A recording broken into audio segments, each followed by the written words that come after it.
I'm Jules Scott Key. I'm Jimmy Shaw. I'm Emily Haynes. And I'm Joshua Winstead. We're the band Metric, and presently we're based in Toronto, Canada.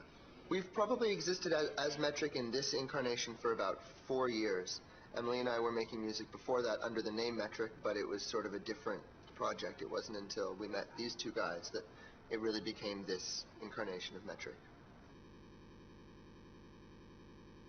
We are signed to a label in Canada called Last Gang Records, which is such a blessing.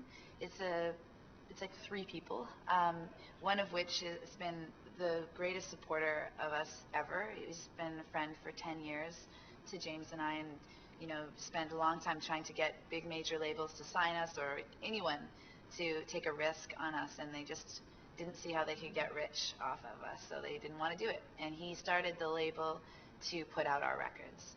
So he's then gone on to sign Death from Above, 1979, and a few other bands, and has made relationships with labels like Lado in Germany for us to have a partnership and release our records in other territories. So we're really happy to be working. It's like a family operation, and we're really happy about it. Well, some of the songs start on the piano. I write a lot on the piano, the chord progression, the lyrics, and the melodies, and then I bring it to the band, and we work it out. Usually the songs start very slow and sad, but when the whole band gets involved, there's a lot of energy, and it becomes quite cathartic. But some of the songs are also written on guitar by James or by all of us simultaneously in a room. Well, the way it works, I think for all of us, the point of our band, if there is one, is that we just all really like to travel and explore new places and immerse ourselves in something and then just see how it affects our writing. So for me, the last few years I've been a little disappointed at the state of things in the United States as far as our government is concerned, and a lot of our behavior in foreign lands. So that's definitely crept into the music to some extent, but we're open-minded.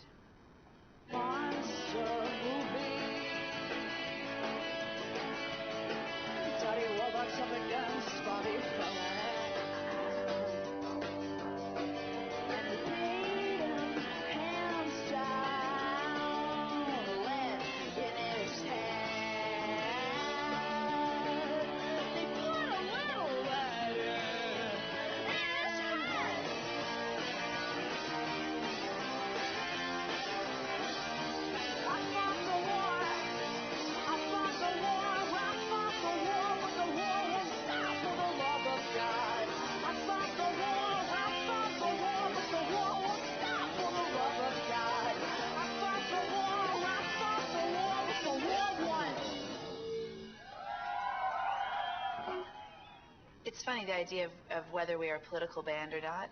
I think I speak for all of us when I say that we don't really separate our lives into categories that way. It's not about romance and then politics is some separate thing.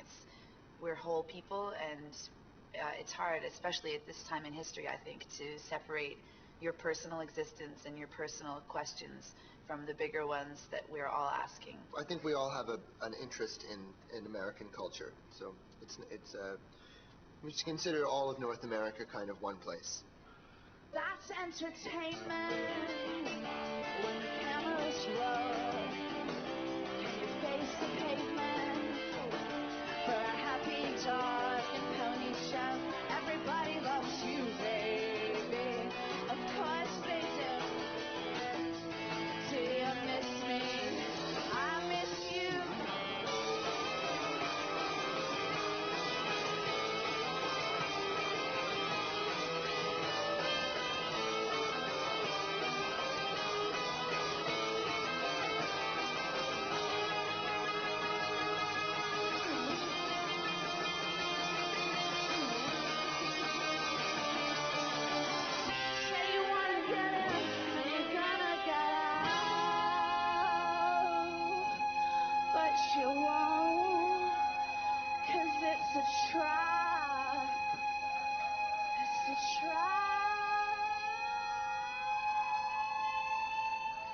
Art seems to be a thing that influences and stimulates me to do my own art.